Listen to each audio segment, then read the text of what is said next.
High cell phone fees rank high on the list of Canadians' pet peeves.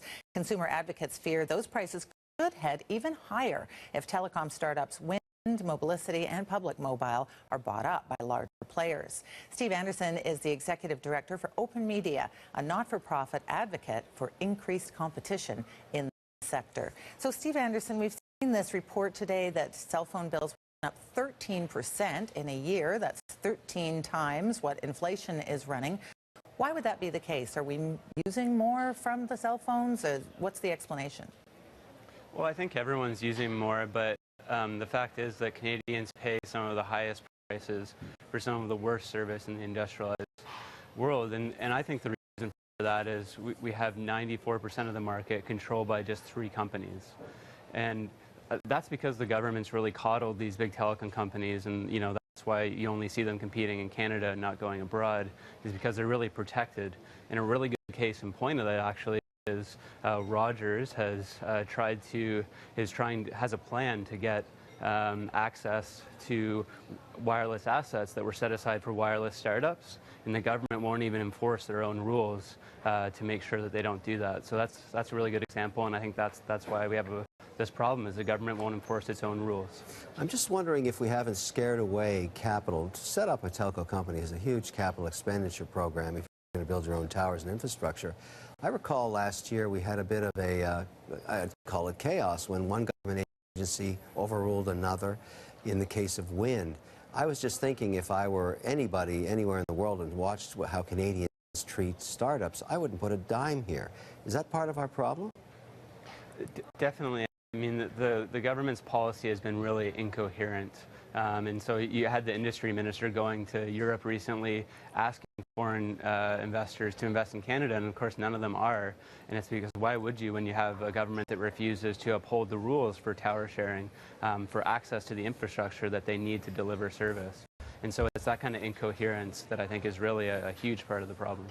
Now, we mentioned in the introduction these 3 independently owned smaller competitors, Mobilicity, Wind and Public Mobile.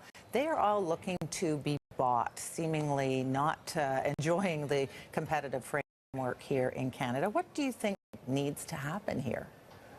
Yeah, well, I think there have been some reports.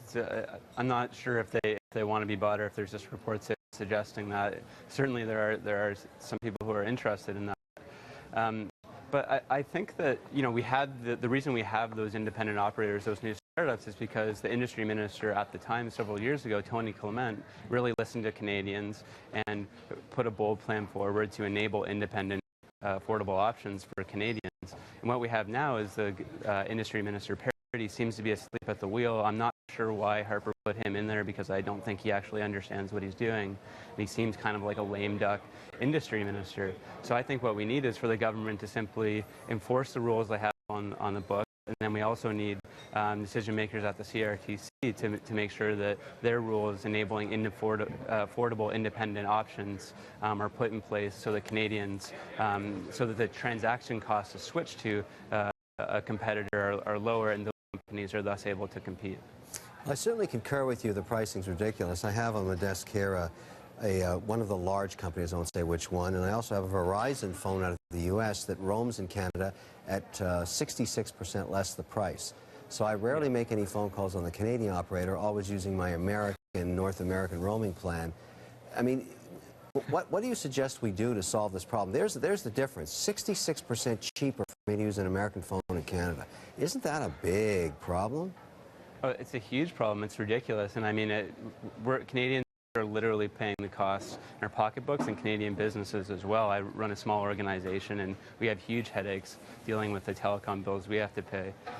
So I think what needs to happen is, again, for the government to actually enforce their own rules and pay attention to this and ensure that there's a level playing field for choice and competition, and for the CRTC to do so as well, because I mean, one problem is that we have long-term 3-year contracts, so Canadians have trouble even finding the independent operators that are out there. And if we had real bold action, real rules to protect Canadian consumers and businesses, then that type of thing wouldn't happen. And so I really think that Canadians need to reflect our financial costs in political costs for the government until they take action on this.